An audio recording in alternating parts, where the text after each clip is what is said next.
I got no time. I got like 60 slides, so we got to get through this.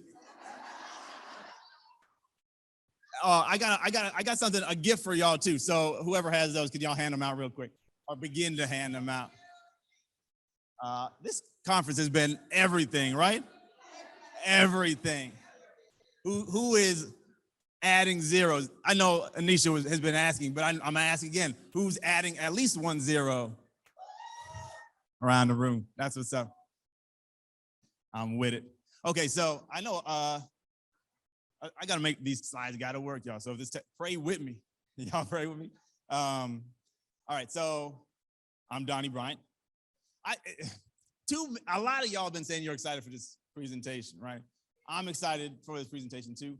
It's way different from what Dr. Avis has been doing, right? Way different from what Ty's been doing. So bear with me, but I think you're gonna get a lot of value. Okay, cool. Are y'all getting you got it? Okay, cool. Is that my right slides tonight? Okay, cool. I have a lot of slides because that's the only way I can stay on task. Otherwise, I'm gonna talk till 7 o'clock. So basically, we were talking about turning your words into money. So that's what we're gonna do. I have structured it. This is the shortest way I can do it, y'all. 4 profit-killing mistakes that you gotta stop making. And a lot of us are making these mistakes and we don't know it. We don't even know they're mistakes. And they don't even seem like mistakes, but they're taking money out of your pocket in huge quantities. And then we're gonna talk about what to do instead. So speaking of cash, there should be coming around for y'all. So those of you who live in the motherland may be less impressed by this. Right, you've probably seen these before. But this is real Zimbabwean currency. It was in circulation at some point. Y'all got yours yet? Not yet? Okay, cool. In 2007, 2008, there was a lot of inflation. So they had to make bigger bills so that people could actually use money without having to carry a wheelbarrow full of cash to buy stuff. But now, y'all know that money is not just paper, right?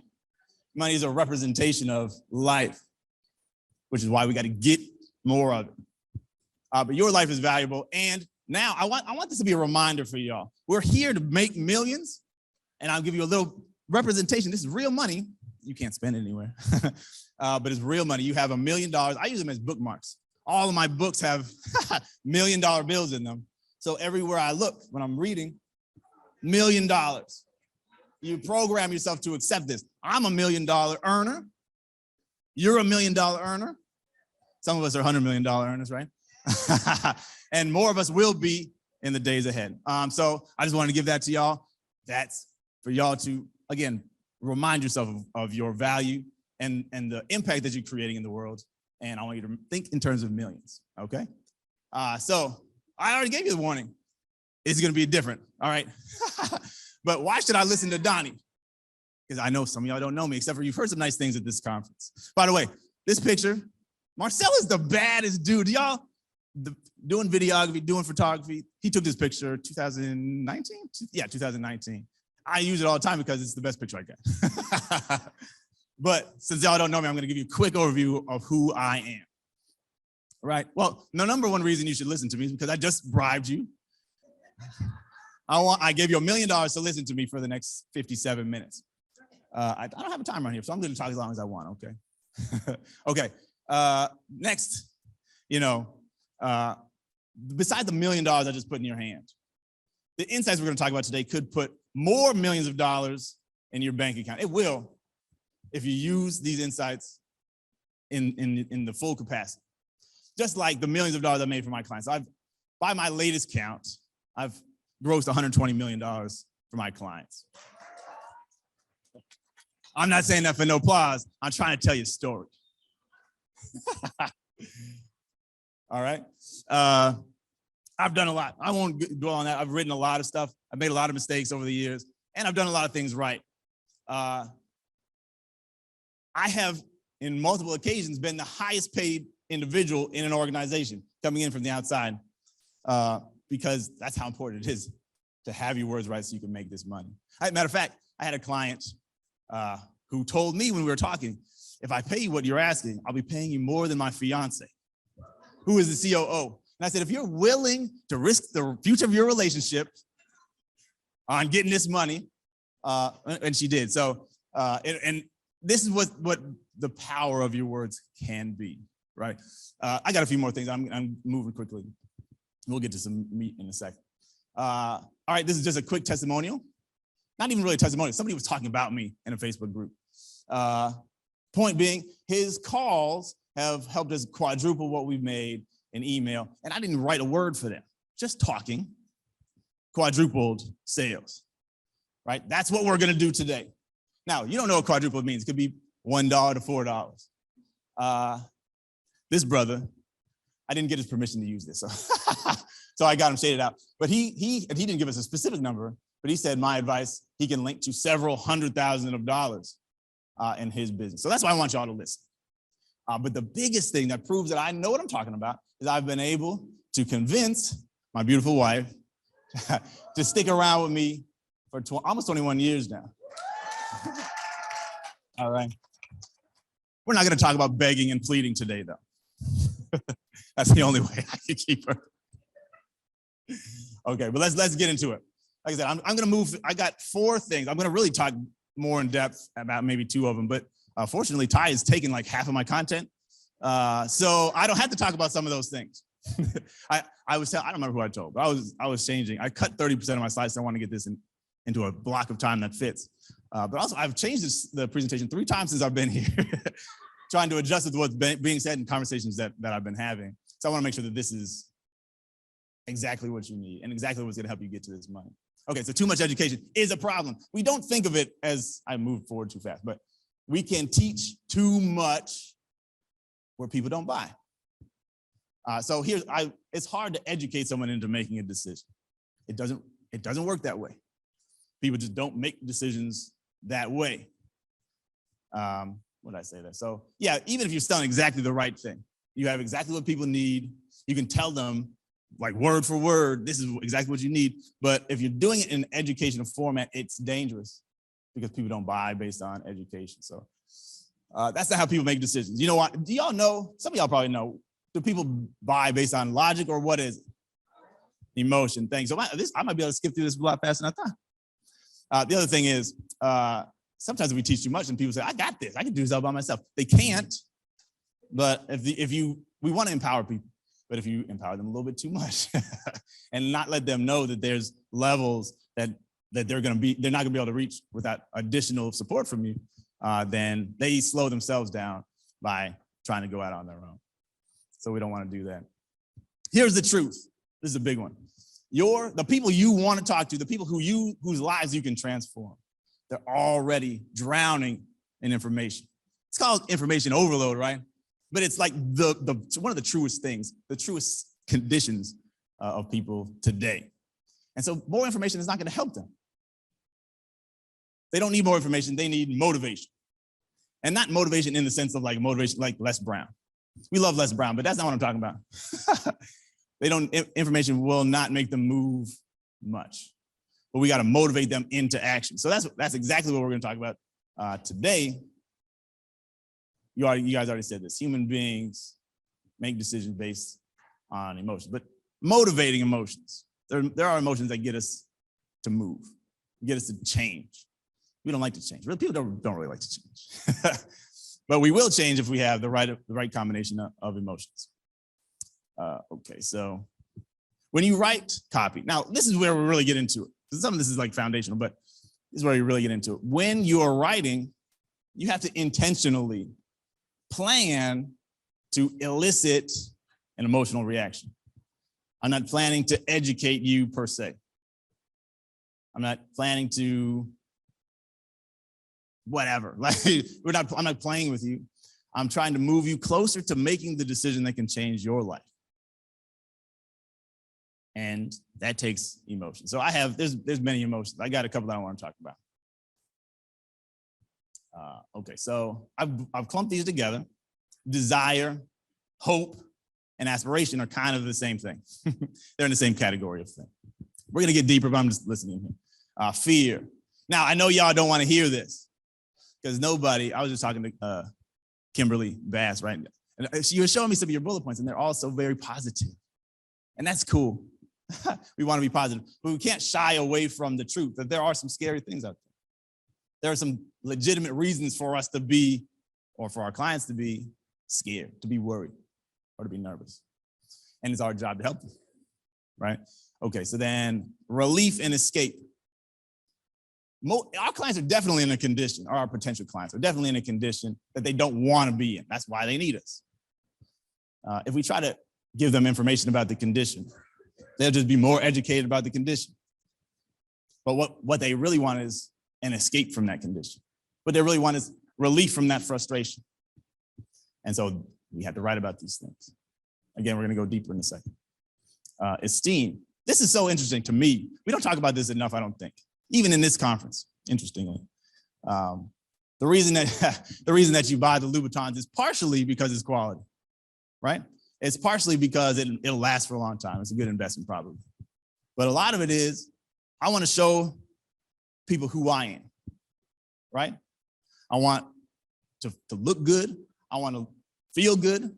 I want to feel good about myself, that is. And I want other people to look at me with admiration.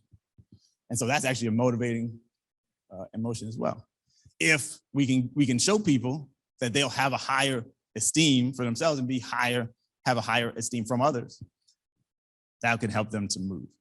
And then affinity, exclusivity. This is not like one that you're going to focus on in terms of like the major motivator, but it's something that we can't ignore. I'll tell you more about that in a second. Okay, so the most powerful way, this is another thing that we spend too much time doing. Most powerful way to get someone into an emotional place is to talk about something they're already experiencing strong emotions about. We don't have to convince somebody that they should be frustrated. We shouldn't try to do that. We don't want to really try hard to convince somebody that they're scared. But what we want to do is talk to them about the things that they're already scared about. We might make it a little bit worse for them because we had to get them uncomfortable enough to make a decision. So we should try to tap into existing emotions rather than trying to create new ones. We just intensify where they're already at. Or, in the famous words of Ty Miles, you can make them cry, you can make them buy.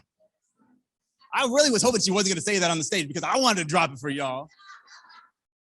But I couldn't change my slides at this time, right? But this is a good one. And cry doesn't necessarily, now I'm speaking for her. I don't know that if she feels this way, she probably does. Cry is good or cry is bad. Sometimes you cry tears of joy. And if I feel I can see the potential of relief coming, I can see the potential of me finally getting the things in life that I want, I might cry. I can't believe I'm finally on the cusp of this thing.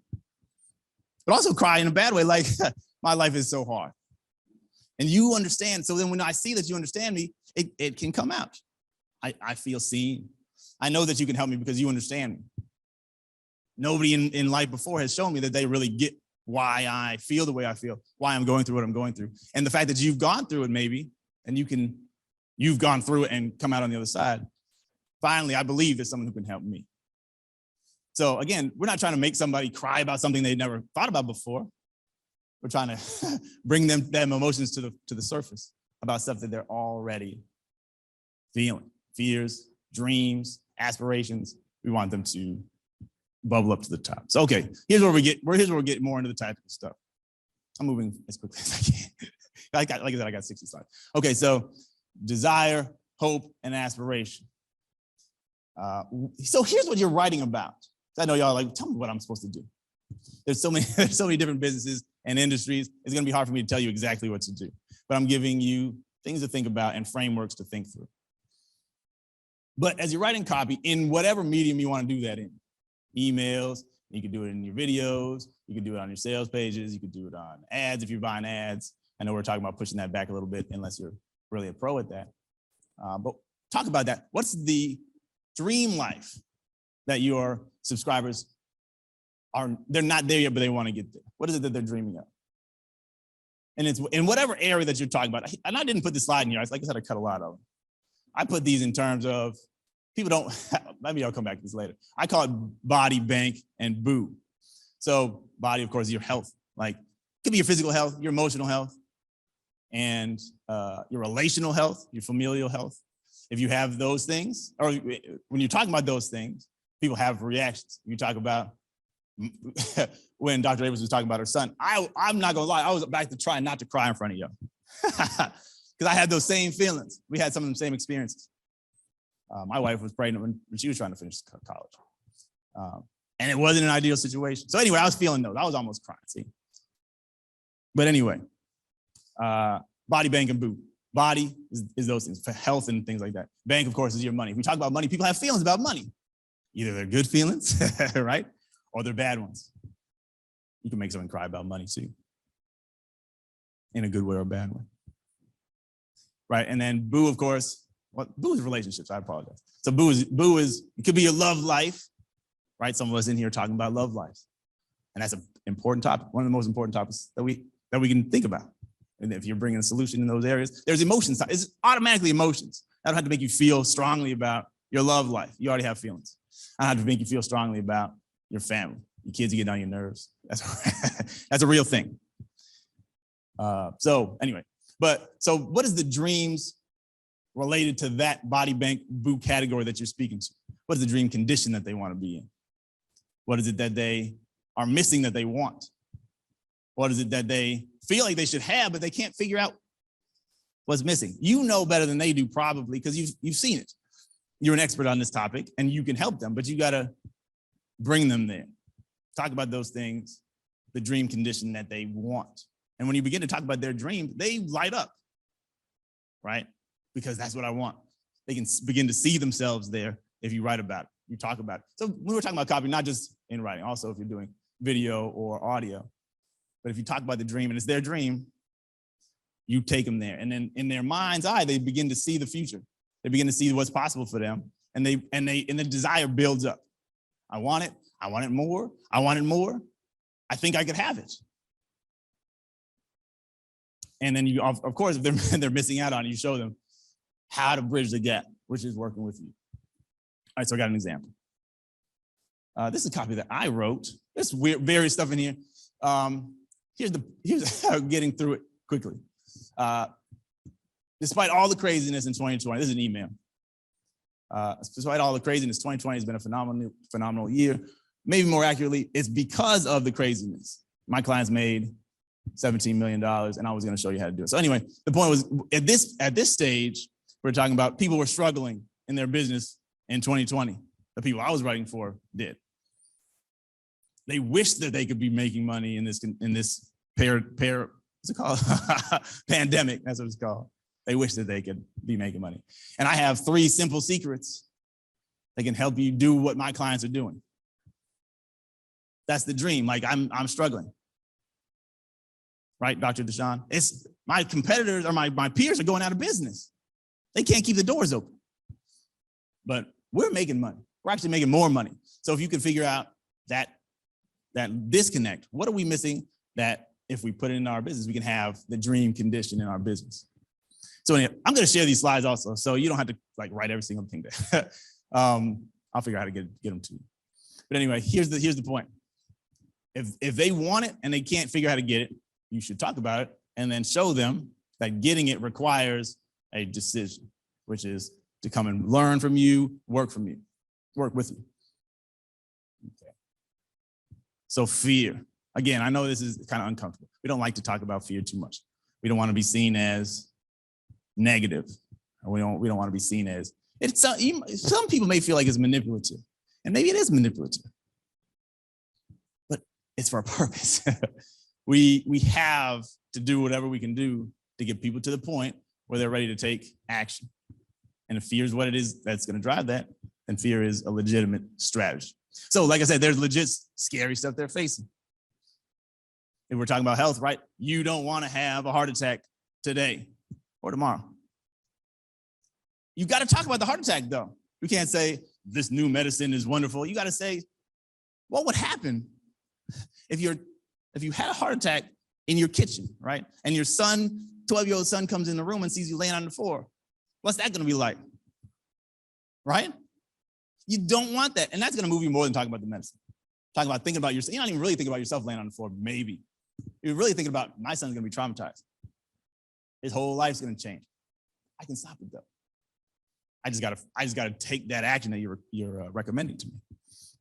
So, okay, there's two important things about fear. Well, there's at least two, but relevance is required. Meaning, you're not gonna be scared of what you're not scared of. You talk to a teenager about the heart attack, he's like, what are you talking about? It's not relevant to 99.999% of teenagers. They don't care. Talk to a 60-year-old, it's much more relevant because they're thinking about that. Or if you talk, right, you're talking about steak to a vegan, they don't care. Are your steaks toxic? They don't care. Like, I'm not eating them anyway. Right? They only care about what they care about. But anyway, the point here is that you got to talk about what they are interested in or what they're feeling is relevant to them. Health, like I said, body, bang, and boo. If you have a not so great marriage, I got a slide of that coming up next. Matter of fact, I'll show y'all, right? This is good. 6 signs your spouse, well, 6 signs you just don't like your spouse anymore. There's another one, I guess I got my slides mixed up. Is like 6 signs your spouse secretly doesn't like you anymore. That's even worse, right? What if that dude don't like me no more? What if my wife is secretly thinking about taking a long trip without me, right? So this is relevant to married people. It's not relevant to non-married people.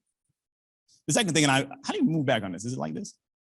There's another thing. Severity and imminence are helpful, meaning if it's a big problem, fear is more relevant, is more powerful. They're like, you might lose 15 cents. I don't care. You're gonna miss out on $50,000. That'll move you. Here's an opportunity to get it, and you're missing it. So you got to talk about something that's severe, and imminence also, something that's gonna happen now. Say, you might have a heart attack 20 years from now. I'll deal with it in 18 years then. I'm not thinking about that today. So we want to talk about something that's close. And if it's not super close, we want to make it seem close. Again, let me say this as a disclaimer. I'm not at all advising you to be dishonest at all. Like, don't make up something that's not true. If you're not gonna have a heart attack, I'm not gonna tell you that you're gonna have a heart attack. But talk about what's real but amplify. All right. So we showed this.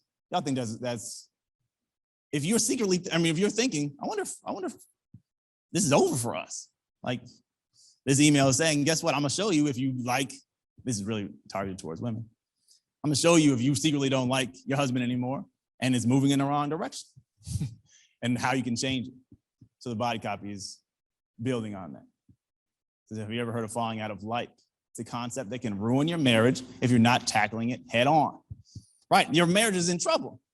If you even think that maybe I don't like my spouse anymore, you need to read this. And you need to do something about it.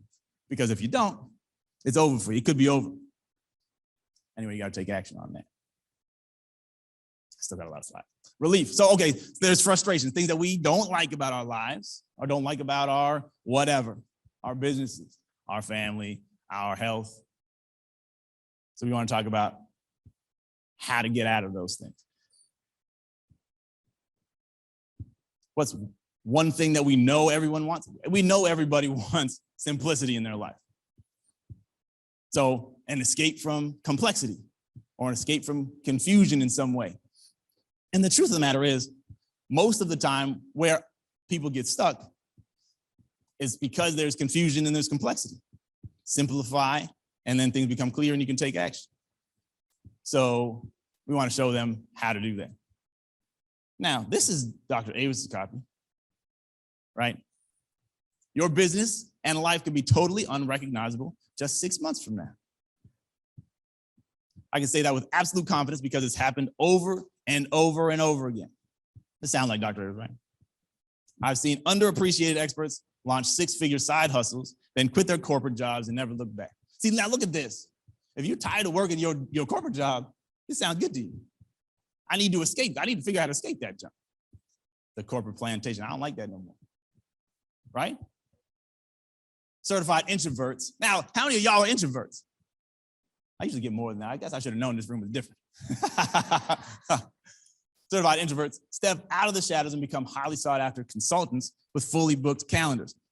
Now, if you're an introvert and can't figure out how to get past that, this sounds good to you. I need to escape from that reality.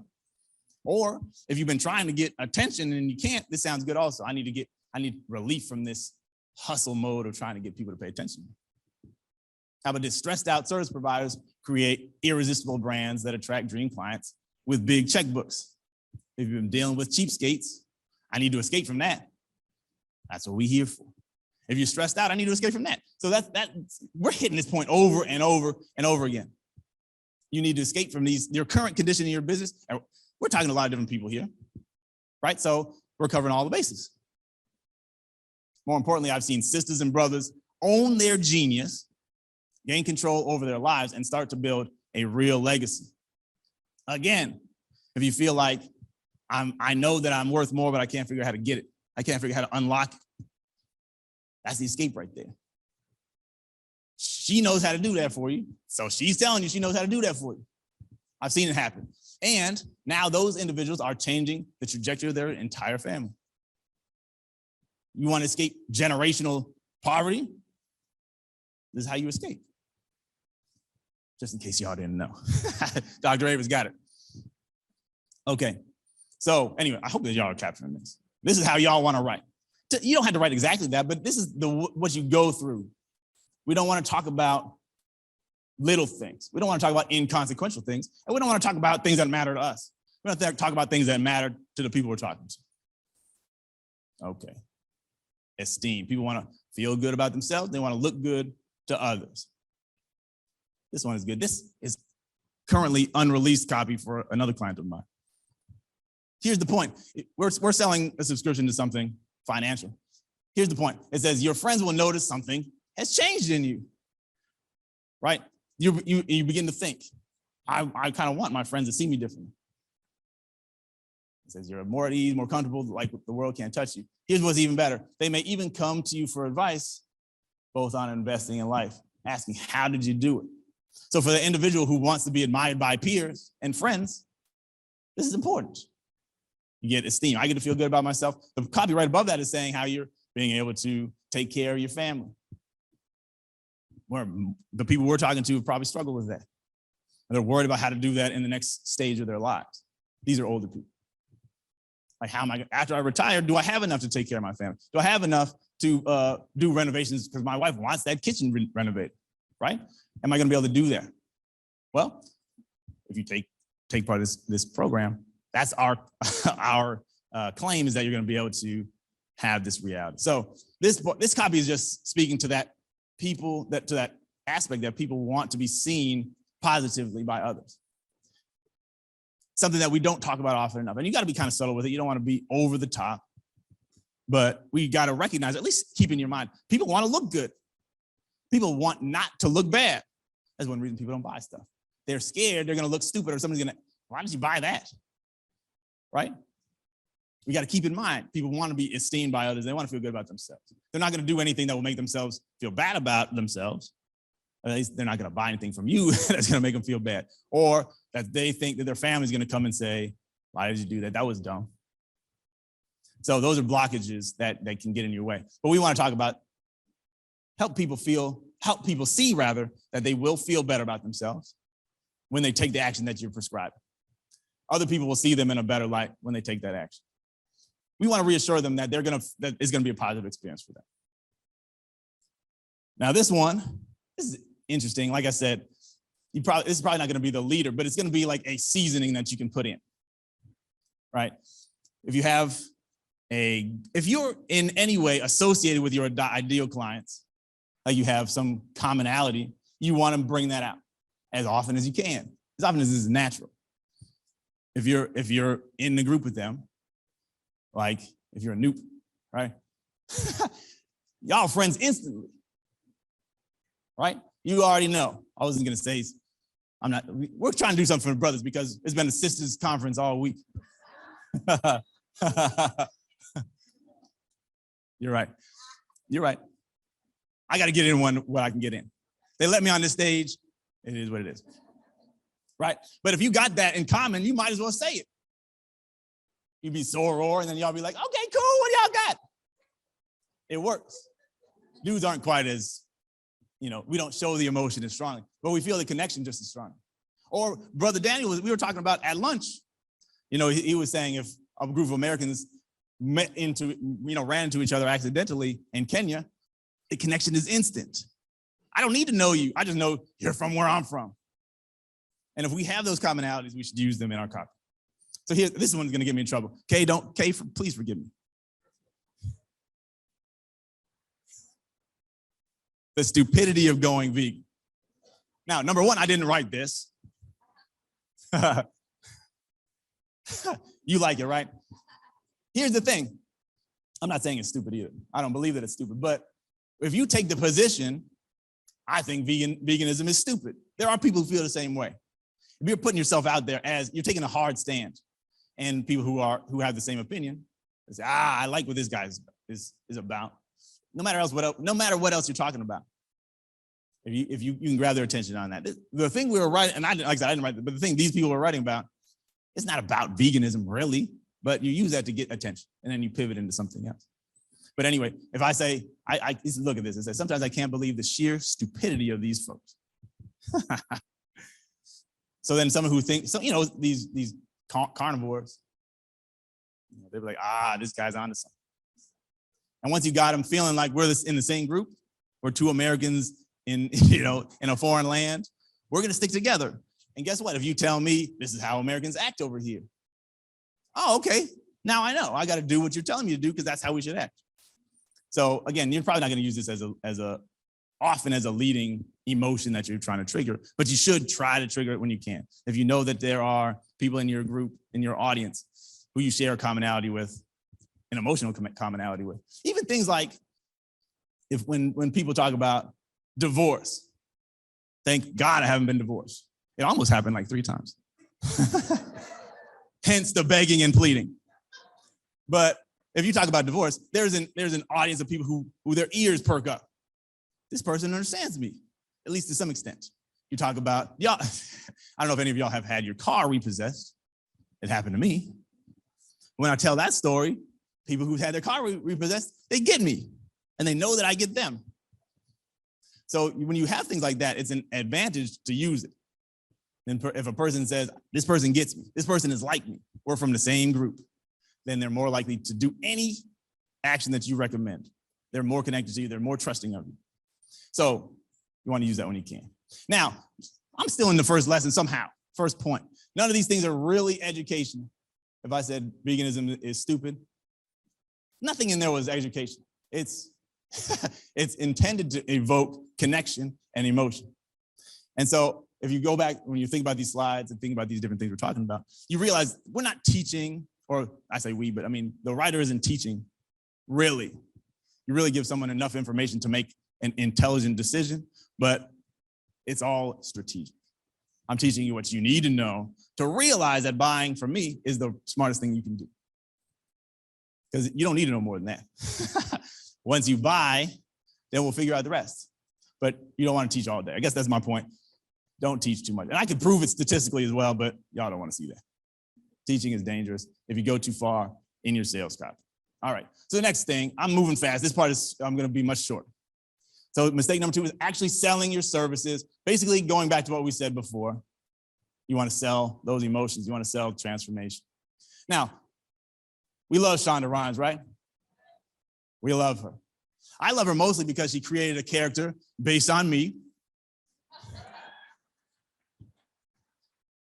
I don't know where she found a dude who almost compares. I'm glad y'all laughed at that. I was really nervous. I thought, this could go bad. But Shonda said this. She said, you don't just get to write whatever you want and then somebody magically puts it on the air, right? We're not princesses who get to just command that. We all had to feed ourselves, meaning you had to go out and get it. I guess that's my next slide, right? If you don't focus on what your people want, you don't eat. You can't talk about what you want to talk about. If you talk about your service only, people are going to on to the next one. I got a million emails to read today. I don't need to read about you talking about your program. What I need to read about is how you're going to give me relief from my frustrations, how you're going to help me achieve my dreams, how you're going to help me, become esteemed by. I want my wife to think that I'm a great man. I want that, right? How do I get it? I can't do it on my own. I need somebody to help me. So that's it. Like I said, I'm going to move quickly. So your ideal client, all of our ideal clients have their own set of dreams and desires. You got to know what these things are. So that's why I'm glad Ty spent all that time talking about it. You did half of my job for me. Thank you. They got their own pains and problems. Specific, very specific language around them too. Like two different groups can have the same problem and describe it in different ways. So you want to know how your people describe it, the words that they use to describe their own pains and their problems. Fears and frustrations as well. These are the things you got to know. And when you begin to know them, those are the things you talk about. They're not interested in anything else. Well, they might be interested in what Kanye did today, right? But really, they're not buying anything. Well, some people are buying from Kanye, I'm wrong. But your ideal clients, you want them to buy from you, even if they buy from Kanye. But that's why you talk about what they care about, okay? So you don't sell your services, you sell transformation on those issues. You don't have to be scared anymore. I'm talking into the clicker. You don't have to be scared anymore because this transformation will fix that for you. Like I got two hands, right? You don't have to come short of that dream anymore. This transformation will get you there. So you talk about those things. That's what they care about. Now, this person is in the DC area. I tried to hide any particularly identifying things. This is the top of the website. I got rid of the very top. What's on there? My slide didn't fit all the way. Your transformational leadership connection. What does that even mean? Recognized by the International Coaching Federation. Who? I don't see me on this page no place. How am I going to buy from you? And it doesn't get better. The rest, don't go looking for this individual because then I'll get in trouble. But this is what you don't do on your website. This is what you don't do in your emails. This is what you don't do on your social content. Again, Ty covered what you do, but this is what you don't do. What about this?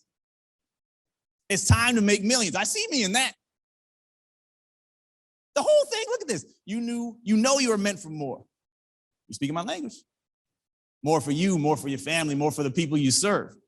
But there's a difference between merely having a coaching business and being the CEO of one that makes millions. That's what you do.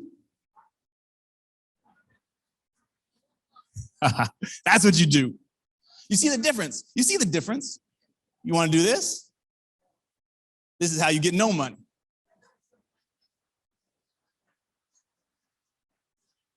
I'm gonna tell you something else. I specifically, when I made this slide, I looked up, I can't remember, it was coaches, Washington, D.C. This is in the first 5 results. You're embarrassing yourself. And you're wasting prime location on Google. Somebody should buy this domain and make $1 million. It's ridiculous. Well, millions of dollars. I don't know. You don't want to do that. That's the point. Do this, don't do that. And if you could put a Range Rover in the background, that works too. Good genes work too. Some of us have got better than others. Use what you got, okay? So mistake number 3, I'm trying to move quickly here. Thank you. I really do appreciate that. But when they turn the lights off on me, we'll see. Private killing mistake number 3, timidity, don't do that, and balanced messaging. Now, when I say balanced messaging, I worked for a guy in the financial space, and he said in one of his marketing pieces, the stock market will either go up or go down. Thanks for nothing. I did that by myself. You don't want to do that. You don't want to be timid either, right, Vonda? You gotta go in the opposite direction. It's a mistake to water down your message to avoid offending someone who's not going to give you money anyway, right? Don't do it. We're tempted because part of our training is don't rock the boat. I hope that's shaken off you by now. Right, what boat? We ain't doing that, right? It's a mistake to think it's in there, it's in the back of your mind. Maybe I shouldn't say that. I need you to say that, right? Your truth is gonna resonate with the right people, period. And if you don't say it, you miss out on the chance for connection. And the people who get offended, guess what? Psh, kick rocks. That was horrible. I shouldn't have tried that. Kick rocks, though. If you're offended, guess what? 2 fingers. Watch this. This is not an ad. I think of it as an ad, though. Actually, I took a picture of, I wrote content about this after a blackout at my house. This is some years ago. But it's on the side of a generator, to get power on a blackout. Watch what it says. Using a generator indoors will kill you in minutes. Look, Exhaust contains carbon monoxide, a poison gas you cannot see or smell. That's good copy. They didn't say you might not want to do that. It's not a good idea to use a generator in the house. It's going to kill you. And there's no way for you to detect this. You're going to be dead before you know it. So don't play around. Don't play around. Get it out of your house. That's good copy. And that's what we have to do. Stand up, be bold, tell people the truth. If you don't make a decision, you're losing money, you're losing credibility, whatever it is, right? The thing that they're going to be struggling with or dying over, they don't have to do it. They just have to know. You had to stand up and make them realize the truth. They're in danger. You let them know they're in danger. They're missing out on something. They probably know it, but you put it right in their face. You're missing out. So watch this. Getting attention is your job. We don't want to be, I get humility. I get it. But you can't do it. You can't afford to do it. And your audience can't afford for you to do it. The only way that you can help them get past their struggles is for you to get their attention. For them to pay attention to what you're saying, to take interest in what you're saying. So watch that. Watch this. Causing a reaction is your job.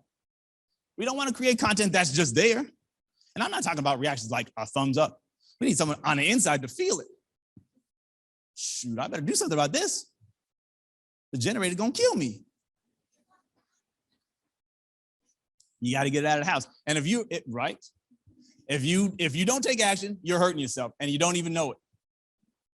Point it out. Making folks pick a side is your job. Don't let them sit on no fences. No fences. It's not a good position to be in anymore. But if it's like, should I or shouldn't I? You better make a choice.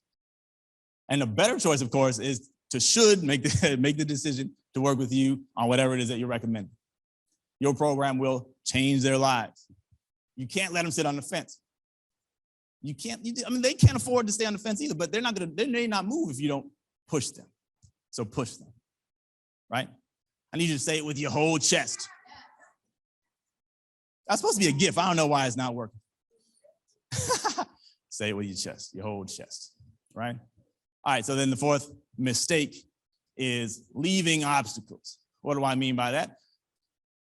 When you're selling high ticket, trust is of the utmost importance. We can't just make statements and let them sit there. You got to build trust. But so in addition to selling the transformation, you got to sell trust. They have to buy in, if I can use James' word, you got to have buy-in to the fact that you're trustworthy. So as part of the high ticket client attraction formula, credibility is one of the C's. This goes through everything that you do. You need people to trust you, especially if you want them to spend a month, 2 months, 6 months of salary with you. They're not going to do it if they don't trust you, right? Here's the weird part. People actually want to trust you, but skepticism is high because they've been screwed so many times. I didn't say they got laid. They got screwed. I'll laugh at my own jokes. Thank you. I'm having fun. But it's true, right? We already know people are quick to ask those skeptical questions. How do I know you for real? Where you get your degree from? People don't actually ask that question. They don't ask that question. Tell me, have any of y'all had somebody ask that question for real, like in a client or selling situation? They don't ask that question. I'm a dropout, so thank God for that. So I don't have student loan debt. I don't have a degree, but I don't have student loan debt. And I'm doing okay. I'm doing all right. Anyway.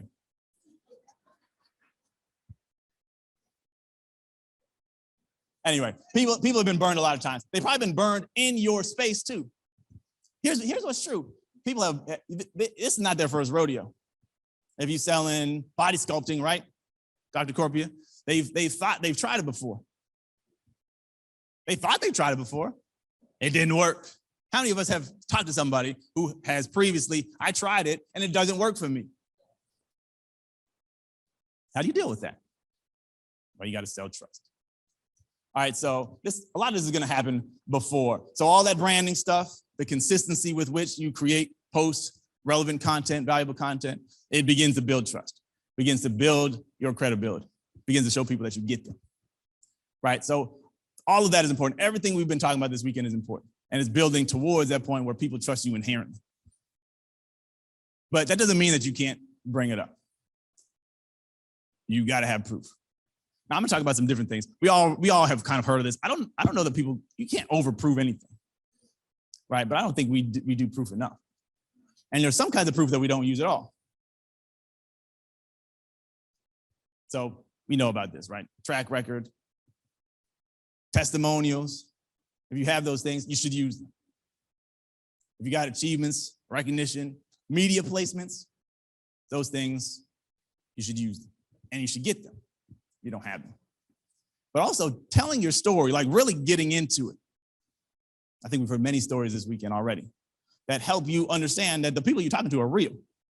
They've been through and they've come out and they understand what you've been through, what you're going through now.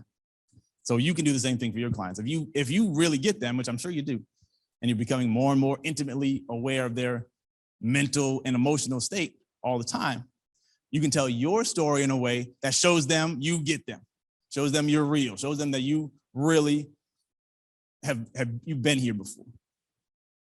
So you got to tell your story, and this is actually proof. So those of us who are shy, right, private people, you got to get over it. And it's not because you get to be who you are, of course, but again, it's your job to get attention. It's your job to get reactions, and it's your job to push people off of the fence. And if your story is the thing that does it, you don't have the option to not do it. I mean, you have the option, but it's a bad one. Because you can't serve when you're holding back. You can't do the transformation or deliver the transformation at the level that you ordinarily would be able to when you're holding back. I don't want to tell that story. Like I said, my car getting repossessed is not a good story. I didn't tell the story. I just mentioned it. But who wants to talk about that? If it'll help you see what you need to do next, it's my job to tell it. It's your job to tell it. So you get to choose what level you're going to be disclosing your own stuff. But I encourage you to push the bar a little further than you thought. You're doing it for them. You're doing it for you too. Because when you serve at that level, then you get paid at that level. Which do you want? How much money do you want? It's like, do I want to be private or do I want to be paid? It's your choice. That's your choice. You get to choose what you like.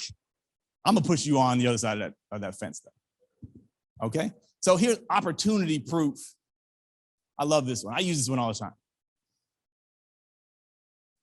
If there's something that's happening in the world today that you need to take advantage of, or something that you need to protect yourself from, you can prove that what you're talking about is real by referring to those trends.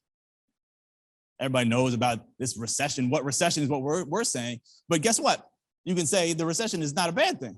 Recession is where you make millions and miss millions. That's what Dr. Davis says. Guess what? That means it's not a bad thing. It could be a great thing if you position yourself properly. So that's the trend. People are thinking about it. They're worried about it. They don't know what to do about it. Raise your hand and say, I know what to do about it. I know how to turn this into an opportunity of a lifetime. Literally true. So trends, you got to leverage them. And that's proof. You don't got to trust me. Ask CNBC. There's a recession possibly looming out there. But I'll tell you how to interpret that trend though, because they're not telling you the truth on the TV. That they're paid not to tell you the truth. And they're paid to scare you because that's how you stay glued to the TV. They can sell advertising. You're the customer. All right, so we can use trends. Also, if there are third parties or experts, authorities who are saying the same thing you're saying, bring it up. And if you don't know if they're agreeing with you, go find them. No matter what space you're in, well, almost any space you can think of, there's some higher authority, some recognized body who is making comments on the industry or on the space. And if they're saying something that you like, you should use it. If they're saying what you don't like, then you should contrast it and say these people don't know what they're talking about. But either way, you should know what they're saying and use that to your advantage. Because I could say, just like I said right now, I wouldn't think about this, but CNBC, they're telling you this story, but they got an agenda. So you know that whatever they're saying is kind of the opposite of true. You can use that as opportunity proof. I call it opportunity proof. So not just testimonials. Testimonials are great. But I can tell you, Wall Street Journal says this. I can tell you, Dr. Ava says this. I can tell you the CDC says this. If we trust the CDC, I don't know that that's, I don't know that we should do that. But use that opportunity proof. So we're talking about building trust now. Again, I want you to trust me, but you're going to trust me because I'm saying what the experts are saying. I'm relaying to you and translating for you what the experts are saying. We can't read what the CDC says, right? Or the IRS especially. We definitely don't know what they're saying. Except give me. I feel like, it's confusing on purpose. And we need intelligent people who can untangle that for us. But anyway, if the IRS is saying something, I'm going to interpret that for you. That's valuable. I can prove that the IRS is saying this, but I'm going to make it plain for you so that you can take the correct action. So you earn trust by associating with and leveraging third-party authoritative sources. Look for opportunities to do that in any space, even if it's not like a real authority, but somebody who's recognized, someone who's got a best-selling book. Guess what? In their book, they said this. And you just quote them and say how they're on to something. And then the person who you're quoting, you get to kind of borrow from their credibility. They're right, and I'll tell you, I'll build on what they're saying. I'll tell you, matter of fact, I'll go even further than what they're saying. So you got to use those things to expand your trust. Okay, this is the same thing? Maybe. Statistics. Oh, maybe I did statistics. Which one did I do? Sorry, I'm going forward. Oh, because I sometimes I do that. Okay, that's it. Yeah, so this is just statistics and studies, same thing. If they exist, use this. Well, I can't talk today. Use the statistics and the studies to prove that you're talking about the truth. You're telling the truth. Again, you don't have to believe me. Trust the Better Business Bureau. But they will trust you. But I'm just saying, if you can say, it's not just me saying this. I'm not making this up. It's a real opportunity. Or it's a real threat that you can take advantage of. All right. Now, I have no idea what I was going to do with the slide again. It looks good, though.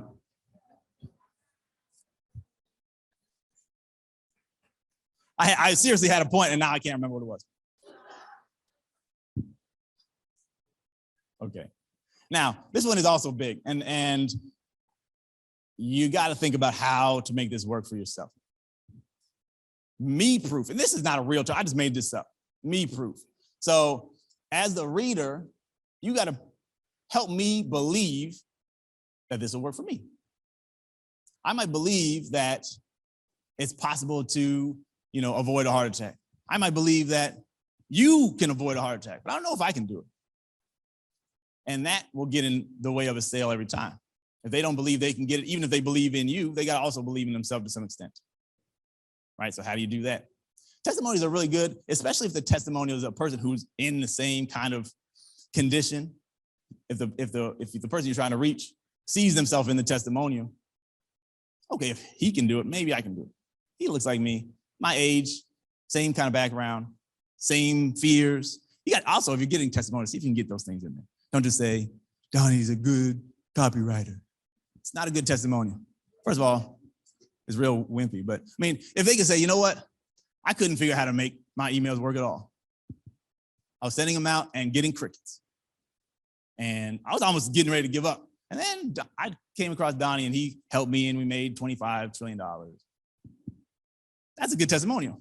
It's a better testimonial. It's a better testimonial. You might even say, I didn't think Donnie was the truth. I didn't think so. But I said, I'll give him a try. I don't like that testimonial. I'm now diminishing myself. That wouldn't work for somebody who doesn't trust me. But the point is, get some of those fears, get some of those thoughts, some objections. If somebody didn't want to do it and then they did, then the person who's reading that testimonial say, I don't want to do it, but maybe I should. So anyway, that's helping a person see this is something that can work for me. Also, explain how simple it is, if it's simple, to attain the result that you're talking about. And I usually do something like, there's a blueprint to this. And if you follow the blueprint, it doesn't matter what else you do. Do the steps, you get the result, period. There's a system. You don't have to trust yourself. You just have to do the steps. So again, that takes away some of that fear. I don't know if I can get that result. The steps work. Do the steps, get the result. That's how it is. So if you can leverage that in your copy, you should. If you have a 4-step blueprint whatever your steps are. Don't do too many steps. Nobody wants an 87-step process. Because I know I ain't doing 87 steps. Right? They want one. They would love to have 1 step, but 3 steps, 5 steps, they can do that. But if there's a system that works, proven system, I don't have to trust myself. I can just do the system. So that sort of thing is me proof. Now, I don't use that term. It's weird. But if I trust in what you're telling me that anybody can get this result, and someone who looks like me can get that result, then I don't have to worry that I'm going to be the weak link in this process. Because again, they bought stuff before that didn't work. And to some extent, they blame the other person, but to some extent, they wonder, maybe it's me, especially if they've done 3 or 4 things. When it comes to dieting, we've all failed 10 times if we tried. Maybe not, I shouldn't say that. I've failed 10 times trying. It's becoming increasingly evident, right? But if I begin to say, it's really my fault, you can only blame so many people. So you want to be aware that people are jaded. People are worried about maybe I'm the person who's at fault. So it doesn't matter how good you are, I can't get it. So help them to see you can get it. We have things in place. We have processes in place. We have steps in place that support you until you succeed. Okay. Still talking about building trust, right? So I call this program proof. I literally just made these up and I was making the slides. But if you can talk now about the program you're talking about, so all these other things are really just proof about you and proof about the person you're reading. But when you get to the point of talking about your program, you can build trust into the program. You've got client success stories or people you can put on a stage who prove this thing works. Builds trust. Various different people get outstanding results. More people than I can count, got pictures on the walls everywhere. Maybe this thing does work. I mean, nobody's that doubtful, but I mean, you can take somebody from doubtful to close to convinced by showing them how many people have succeeded. Now, if you have fail safes, this is what we're talking about. There are systems in place. If you do the steps, you hardly can fail. Those things will increase the likelihood that somebody will say, I can take a chance on this. I wanted to do that. That objection that I have that I'm going to mess up, I don't have to worry about that because there's fail safes in place. There's processes that will stop me from failing. Or guarantees. I know it's tough with a coaching program to do guarantees. And I'm not necessarily saying if you don't turn into a millionaire in 6 months, I'll give you your money back. But you can guarantee something. I can guarantee that you'll have crystal clarity on your ideal client by the end of the weekend. We can deliver that. You can make guarantees. And I'm also not saying you give money back, but you can make guarantees to assure me this is a safe move for me to make. I'm not going to, again, feeling stupid about making a choice where I just once again did something that didn't work out for me. I don't want to feel bad about myself again, so I just won't buy it. I'll take the chance of not getting the result to avoid the chance that I'm going to fail and feel bad about myself. So you want to have any kind of proof that you can build into the program itself, put that in there. That's going to increase your sales. Now, here's the other thing that's good. Your competitors are not thinking about any of this. They're doing that thing where they're talking about federation of coaches and nobody cares. That's what they're doing. And they think that's proof. It's only proof after you get their attention. And actually, I'm not sure that's much of proof because nobody knows what that organization is, right? Your competitors, and I put competitors in quotes because you know they can't touch you when you step out and do your thing, right? But they're not trying to get trust. If anything, they're doing testimonials and they're leaving it alone. So if you begin to do these other things, it's clear you are more serious about your results. You're more certain of your results, and people buy certainty.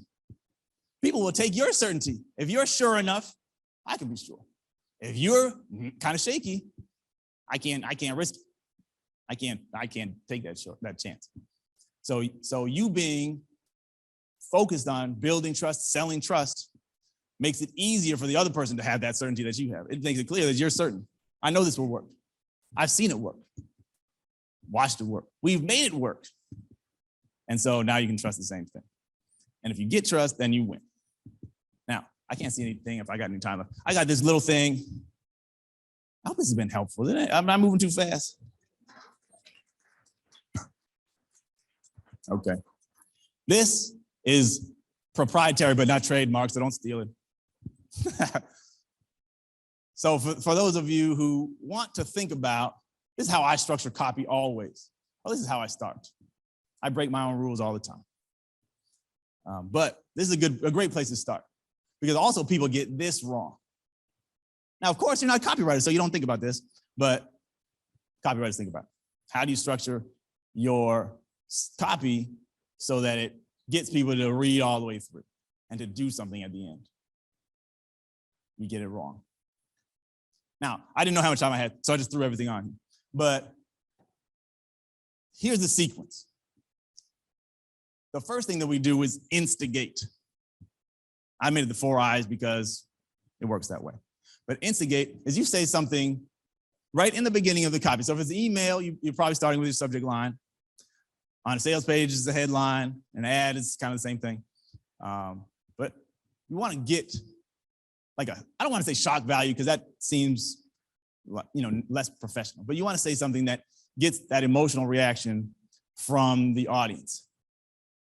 I wrote, my favorite subject line of all time, I just changed it, was, and they left the cocaine.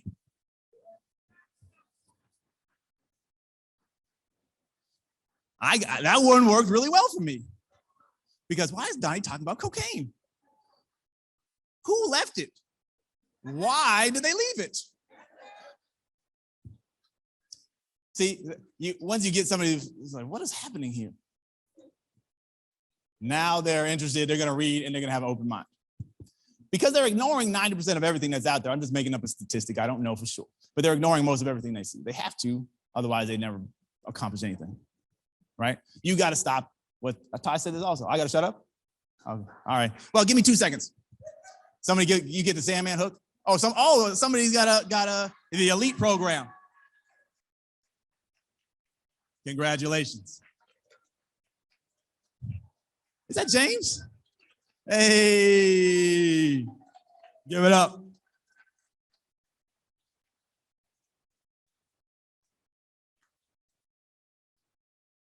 This is change happening.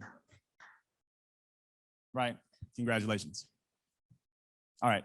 So instigate first. Here's what most people do. They introduce first. And that is a mistake. Because they don't care about you, unless you're Kanye West. They don't care about you before they know that you're relevant to them. And you're talking about something that's interesting and valuable to them. Cocaine's not valuable to them, but it is interesting enough to make them stop and say, hey, what is this talking about? Especially because it's from me. If somebody else sent it, they may get less of a response. But from me, I'm pretty squeaky clean, despite these weird slides.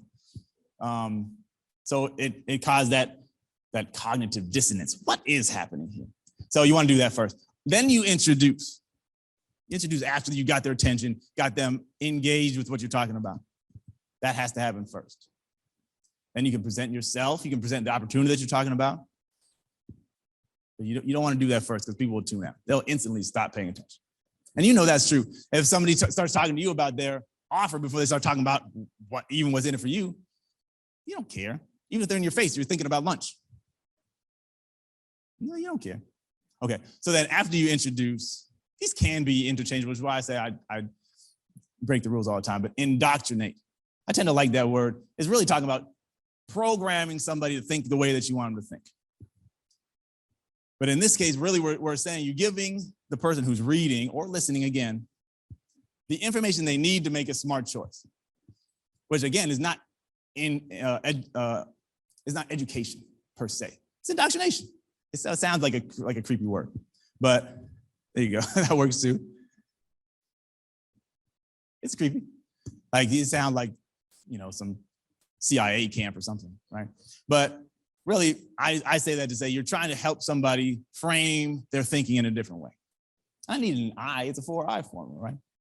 Don't question the king's grammar. But yeah, so you got to help them understand things in a different light because the way that they understand the problem is often the problem itself. Like, who said that? Your problem isn't your problem. Your problem is the way you think about the problem. So I'm gonna help you understand the problem. So I'm gonna give you the information to reframe. And now I understand. In order for me to fix this, I have to think about it differently. And guess what? The person who showed me how I'm supposed to think about this is the person I trust to help me fix it. So I want you to do this in all your copy. Everything you do, emails, ads, if you have space, to help people reframe. Because again, I know the reason that most of our people are struggling is because they don't think about things the right way. If they thought about them the right way, they would take action faster, right? It would help. But it's our job, again, to help them see. You got to get their attention before you can do that. So again, you got to do this in this sequence. And then you can make the invitation. Now, this does make a difference depending on, like, if you're doing a whole sequence of things. You might, now that you know for a fact that people are aware of what you do, you can make an offer sooner. But if it's like the first time you're talking to somebody, you got to go through the process. And I usually do this even after I've been talking to you for 2 weeks. I still probably go through this process. Just because that's how your brain works. That's how people engage with content, how people engage with conversations in the optimal way for them to understand it and to process it. So that's my sequence. I didn't actually have, like, everything I do is written this way. I didn't know what to put here for like an example, but I may have a little bit of time for questions. That means I worked through here pretty fast. Oh, see, now my thing don't want to work. I just like that picture. I just like that picture.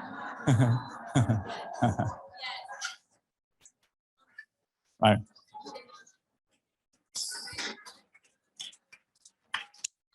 All right, so I appreciate that. If there's any questions, I look, if this clock is correct, I have 10 minutes. Hey, Daniel. Hey, Don, how are you? Never better, how are you? Pretty good.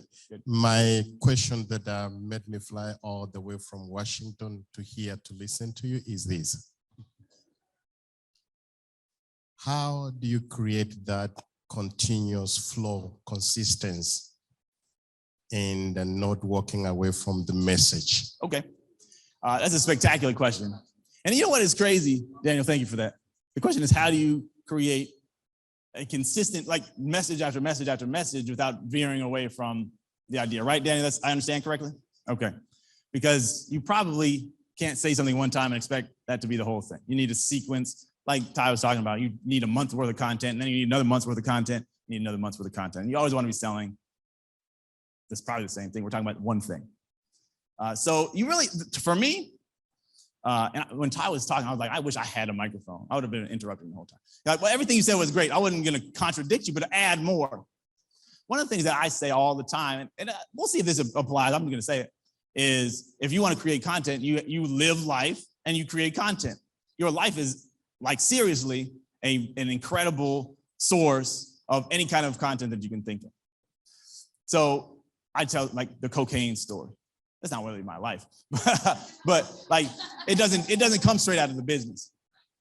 We're actually talking about Coca-Cola. So weird, but because watch this. I don't know if y'all know this, but caffeine. Coke was sued by the government to take caffeine out before they took the cocaine out, and now they left the cocaine in, took the caffeine out. So what's the point? You can't. I had 2 points. Don't trust the government because they don't know what they're talking about. Right? And then the second thing is you got to focus on the right thing, because if you take the wrong thing out, you're messing up. So anyway, so for me, it goes like this. You have to really understand your audience. If you make a list of challenges they have, objections that they have, the things that they're thinking and dealing with, just in the topic generally.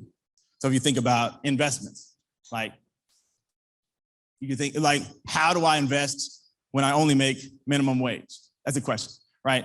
Or how do I invest in a way that doesn't put me in risk? Or what's the right amount of risk to take? So you just come up with the questions that they have and the challenges that they have, the struggles that they have. And so you can address each of these things one at a time.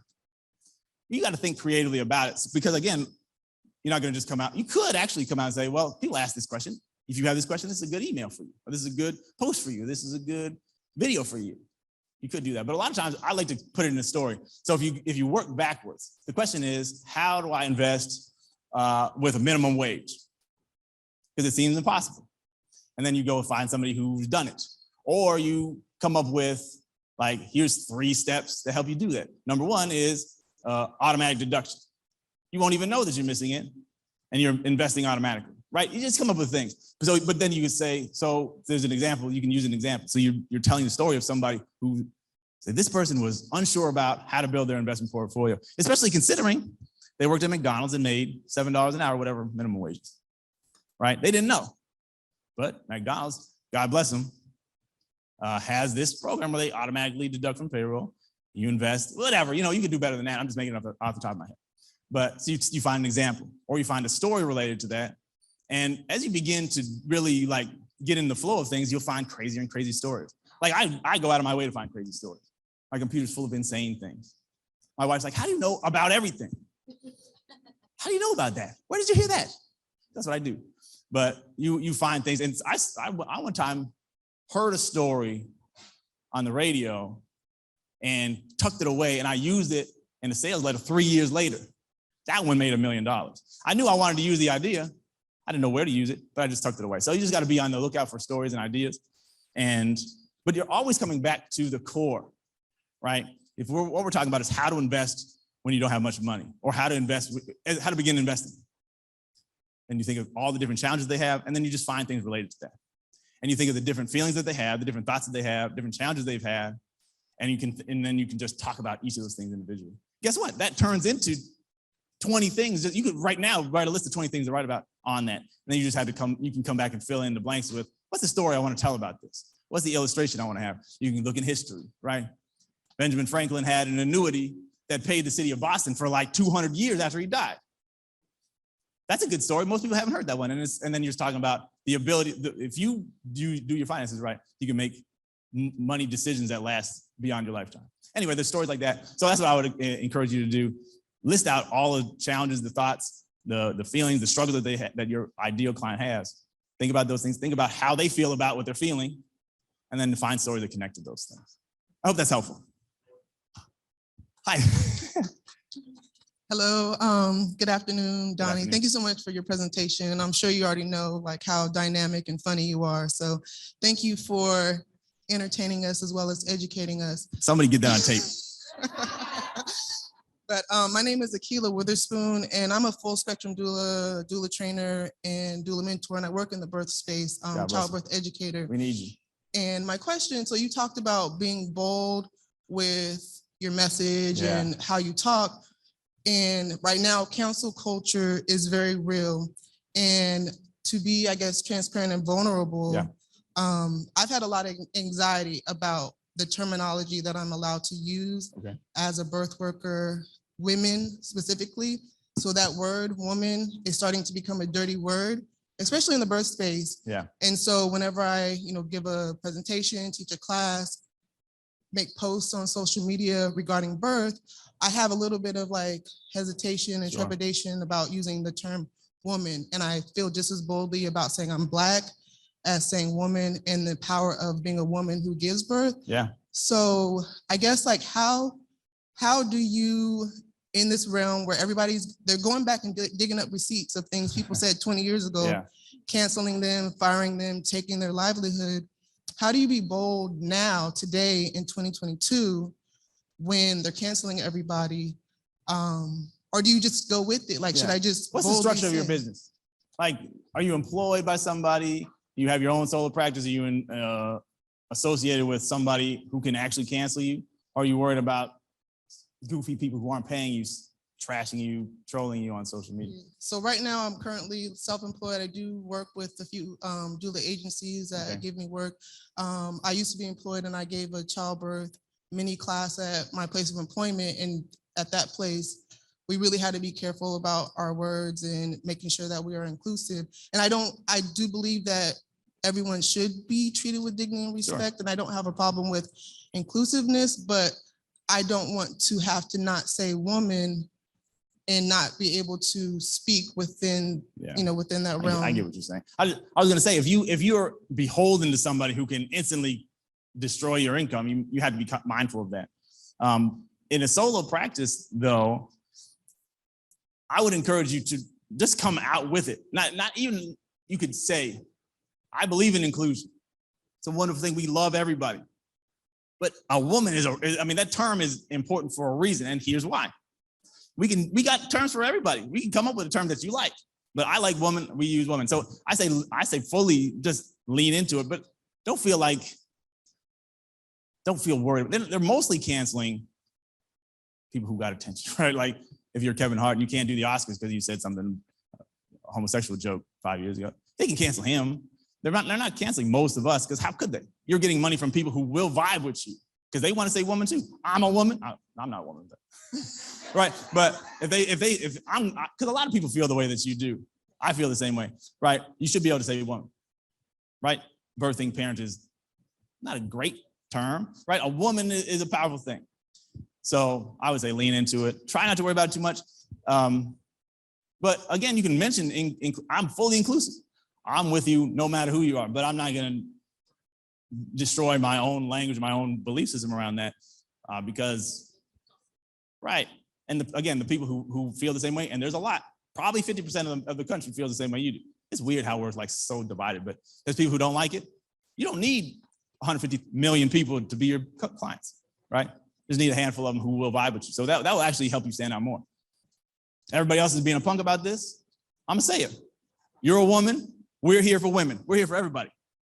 Well, I think you can lean into it. That's my opinion. I'm not a lawyer.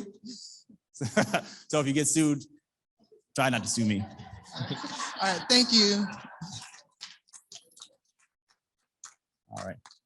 Hi, Orlandina. Hello. Did I tell you we call my wife Dina too?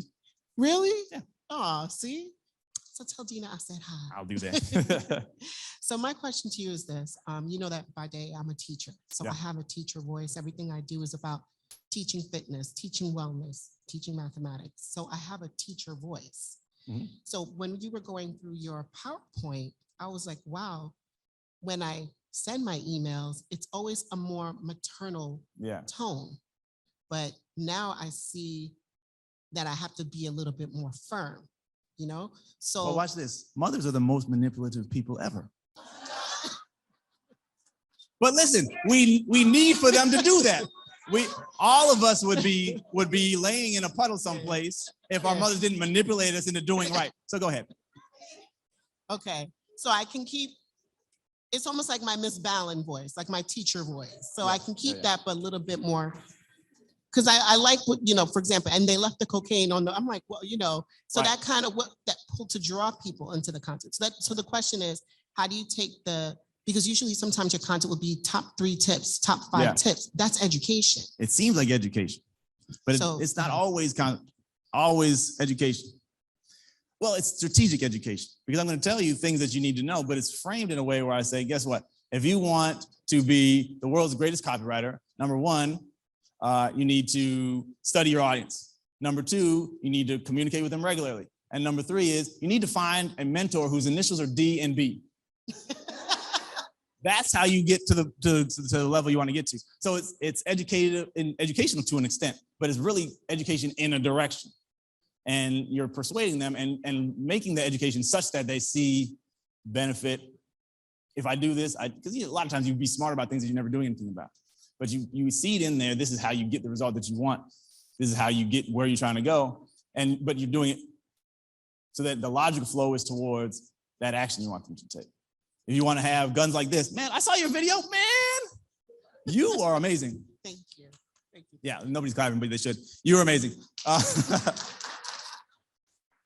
that on Instagram? Say it again? Was that on Instagram? Yeah. Y'all that was follow on Orlandina Instagram. on Instagram. At the Fitter Woman. There you go. Okay, but that was the question on how to Yeah. strategically write. Like you work your way backwards, kind of. Like, what do I want them to do? What I want them to do is come to my event. Correct. Or what I want them to do is come sign up for my Sign up coaching. for the program. Yes. Right. So how do I, you reverse engineer that? What do I need to teach you so that in the indoctrination phase, like you're learning that the only thing that makes sense is for me to get this result that I want is for me to go to Orlandina's program. Okay. You want to work backwards from the goal that you want, or from the objective that you have. And you only teach them what you need them to know to do that. Don't teach them like, watch this, like we like gold, right? But what's the atomic weight of gold? I don't remember. We don't care about that. We don't want to be educated about that. Like we want to know, okay, this gold, this necklace looks good, these earrings look good, whatever.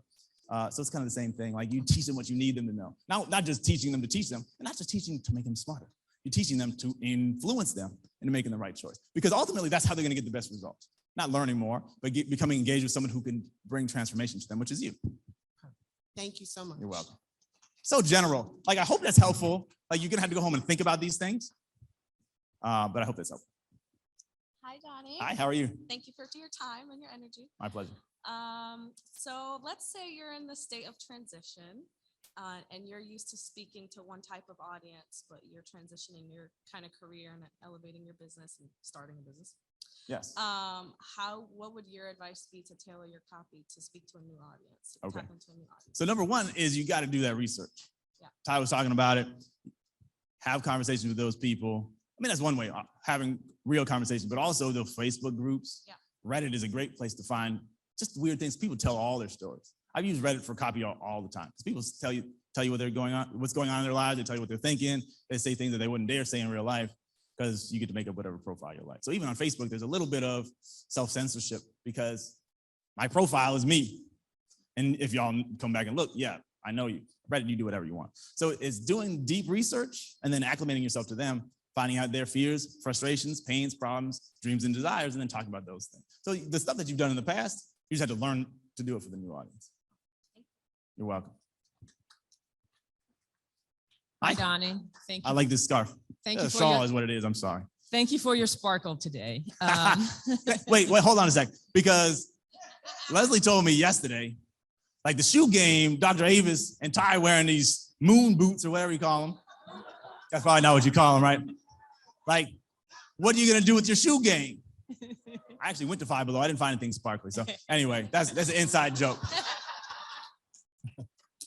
My question is about copy. So my clients are the people that are paying, and then the product I deliver to young people. Yes. So as I post and send out emails or whatever it may be, am I continuously speaking to the client, the potential payer, or also copy to the one that's going to receive it, and with nuggets that are helpful for them to get over their pain points, whether it's parents? Tell me this, in your experience, in your experience, are you finding that you get like students to trickle up? Like, do you know if students see your content and then go to their parents and say, hey, okay, so don't worry about them.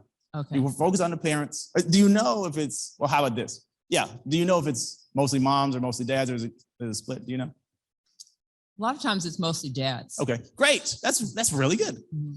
So they're dads of high school age and going into college age. You know a lot about them, and you can find out a lot about those things. What do dads want from their teenage kids? Right. And then my other question, sorry, is how do you not, well, I guess if I'm talking to the client, I don't want to give too much information Right. out. So how do you not overeducate, I think it's practice.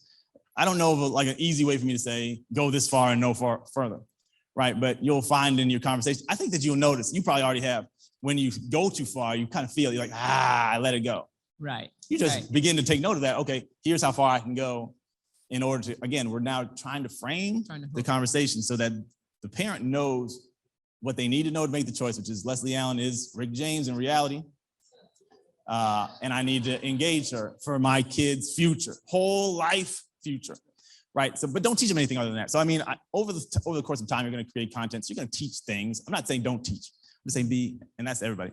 You have to be strategic. Teach some, but mostly you're trying to engage, get people to feel connected with you, to see that you're an expert, and to see the future that's possible, because you're just giving a little taste. And they say, over time it wears people down. It really does. I heard it more times than you can imagine. Like over time, I couldn't ignore this anymore. I just had to come and buy from you. I had to come to your event, whatever. So that's what you're going to do. Some people will convert faster than others, but just teach a little bit at a time and pay attention to when you feel it in your own spirit. I went too far. Or you see in the other person's eyes, see, they had the light bulb a little too early. Yeah. Or the light bulb went off because now they think, okay. I don't need you. So you pay attention to that, and then you begin to work it in as you communicate. It's just going to take a little bit of practice. Thank you. You're awesome. Greetings. Okay, Greetings. so someone had asked the question that I had, so I had to change it a little bit. But when you didn't talk as much on the invite part. Oh, yeah. Making your pitch with the proof. So I'm guessing that's kind of like the call to action. Yeah. So really, is that the whole question? That's the first part, and then the second part is, do you suggest us ever bringing up pricing in our copy, Okay. like how much something costs? Those are very, very good questions. For you guys, the answer is probably no. At a high ticket level, the best thing that you can do is you got to bring them to another stage of the conversation before you just blurt the price out. They're going to jump ship. They get sticker shock because you haven't helped them fully understand and embrace the full value of the transformation that's coming to them. So in most cases, depends on the level though. Anything over 2,000 for me is definitely don't mention it. Unless, I mean, for a corporation, sure. But like in B2C, 2,000 is one of those numbers where people say, yeah, and probably different markets are a little bit different. But if somebody can buy something without having to go ask their spouse about it, you can mention it. $97, I'll tell you. $297, I'll tell you. $497, I'll probably tell you. We start getting above 1,000, and by the time you get to $2,000, I definitely don't mention it. So for those of us who are doing $10,000, don't put it on your sales page. Make them call you, make them do an application. You want to, because that way you want to be able to overcome objections. You don't want them dealing with $10,000 on a website by themselves, on an email. Don't say it in the email. I never say price in an email unless it's like $9. Almost never. If it's a really low price, or if the market really already kind of has a frame for what it should cost. These are Michael Jordans. These are Jordans. I said Michael Jordan shoes. Wow. These are Jordans for $199. I get that. Because I know what it's worth. But you have to be careful not to reveal too much too soon. On a high ticket, don't do it. So the invite, is this call to action. Really is depending on how it depends on what it is. So like in an ad or an email, the invitation is basically, we've talked about this whole story. I told you how you're benefiting from it. I'll tell you what you need to know to realize this is the right move for you. In an email or an ad, you're saying, click here to get more information. Click here to, start the process, start the conversation. And then in a sales letter or a video, then you lay it out more in depth. The invitation is, it's time for you to get involved in this program. And then you tell what that includes, what that involves. So it depends on where you're putting it. But yeah, invitation is call to action. And that takes different forms in different medium. Awesome. Thank you. You're welcome. Hi. So when you are trying to test your copy or you're trying to adjust, what are the first things that you start to adjust to, kind of get the results? Like if you kind of put something out there, it's not getting the results that you need, like kind of how do you prioritize what to change while not kind of compromising on your core message or whatever?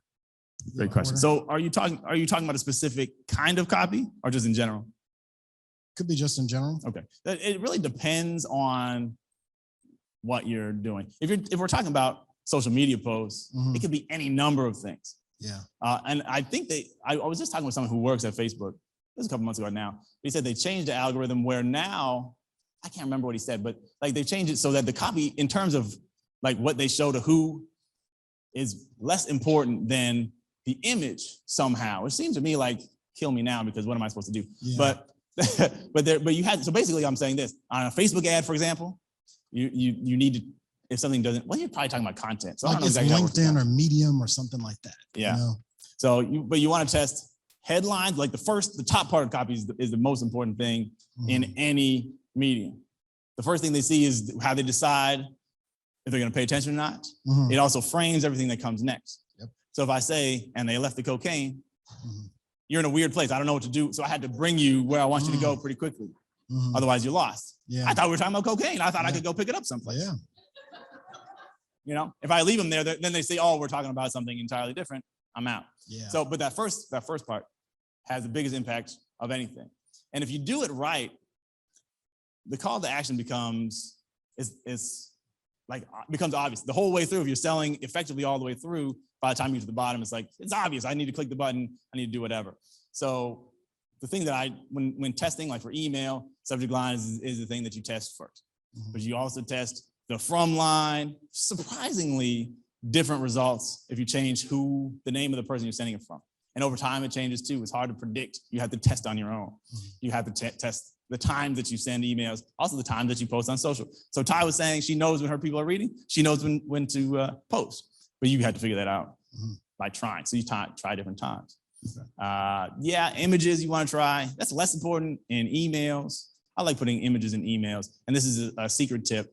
I'm finding now that I want to put an email or picture in an email within the first 3 paragraphs, just so that, unless you're sending email like Dr. Abrams, where she puts glam shot at the top of every email, so you already know. But if somebody opens the email and they see an interesting image, studies show, I've seen thousands of studies showing that people engage around images immediately before and immediately after. So in an email, if you put an image there, the words may or may not get them. We're trying to make words that get them, but the image increases the likelihood that they're going to at least read the words that you wrote. So I've said a lot of things. Okay. It really depends. Okay. But I like to test in terms of pure copy, just headline, subhead, and the very first part of the copy, because that frames everything else that happens after. Okay. I got a second one. Okay. It looks like I got a Dr. friend- Evans is getting into a Sandman me, so we'll have to No, talk about that. no. He's so my friend has a company and he does like some software consulting and something like that. Okay. When he was out there putting out posts as himself, nobody was engaging. But then he put a white girl named Christy. And then all of a sudden, he's like, everybody started hitting me up left and right and stuff like that. A good strategy, not because I mean he's eating now. So You have to determine for yourself if it's worth it. And it may be because we got because I mean the paid. client asks, where's Christy? Oh, she off, she like that kind of thing. So Yeah. you got to be careful with that. But I mean, is that I shouldn't have said that, but You could definitely, that's definitely something you can test. I try, this is just Yeah. me. When you're working with different people, you got images and who it seems to be coming from absolutely makes a difference. Yeah. And we found this is true. Even identical copy coming from two different names, like I said, from line, but also like the signature line. If someone says this is coming from Dr. Avis versus this is coming from, pick a random person on the team. I'm not going to say no names, and they'll come hit me. But if you say that, then guess what? Dr. Avis, guaranteed Dr. Avis' email will perform better because you have that relationship with Dr. Avis. You don't have the relationship with other at the same level. Yeah. I mean, their clients obviously love them. So I got 5 minutes. I didn't know this thing was working. Okay. So who it's from absolutely matters, and you can test that. But I try not to use white people images at all, just because I don't care that much. Like if it doesn't work, it doesn't work. But I don't want to resort to that. Yeah. Just on a personal level. If it's getting in the way of my money, at some point it might matter. But I'm getting enough bread right now where it's not like I'm in a desperate situation. So right. keep that All in right. mind. Thanks. Hey, Donnie. Wendy, why? How are you? I'm good. Great listening to you and learning from you today.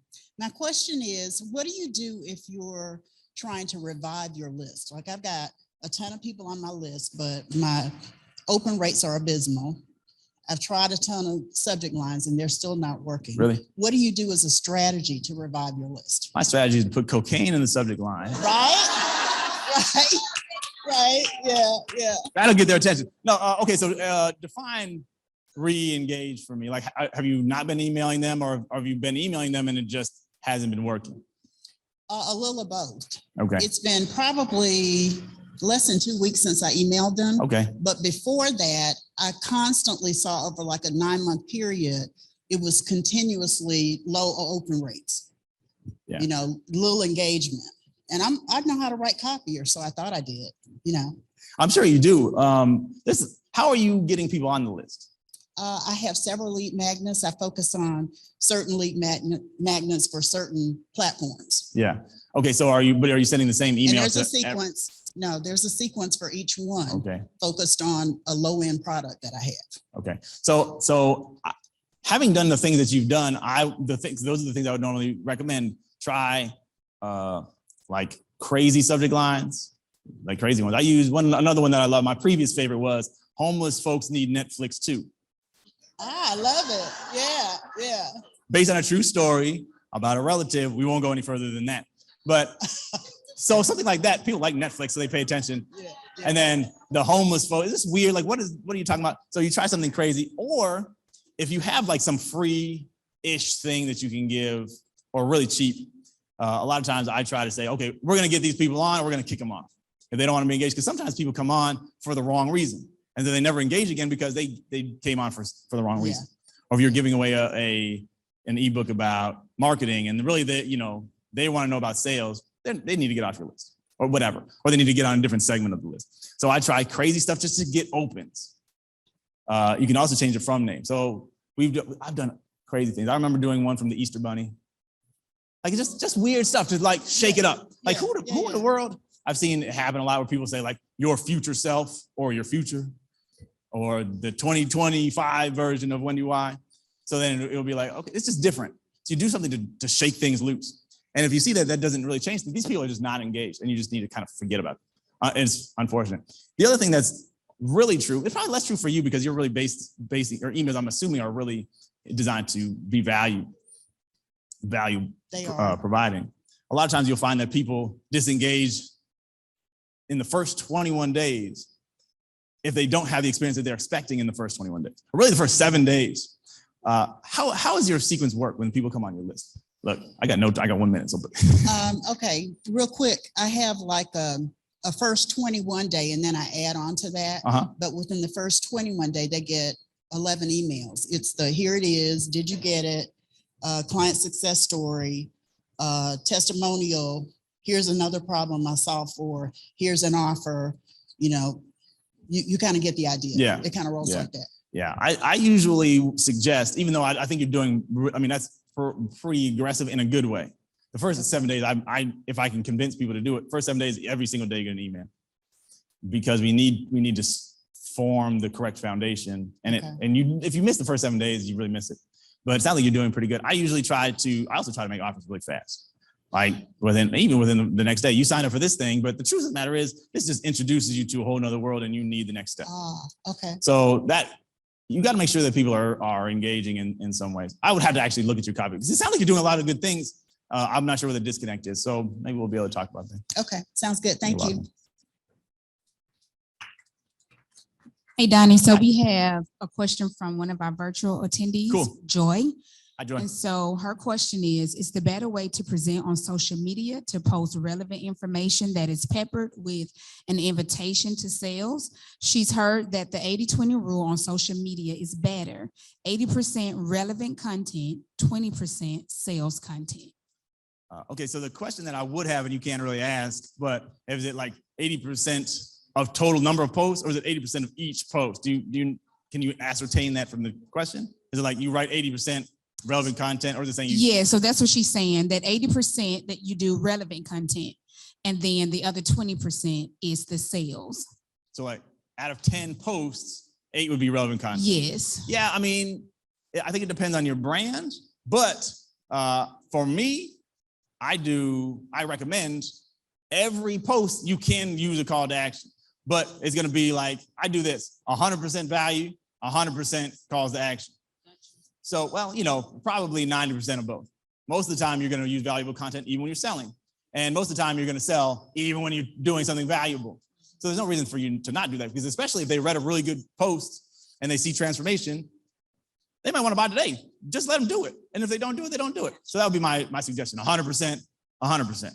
Got you. Yeah. So a call to action with every post. Every time. And it could be anything. I think Ty said that too, right? You're gonna want to give them the opportunity to buy whenever they're ready to buy. Could be today, could be tomorrow. There's no pressure. It's not like a hard pitch. I'm posting something cool, something relevant, interesting, valuable. But also you can buy today if you like. I've overstayed my time. I love y'all. Appreciate y'all.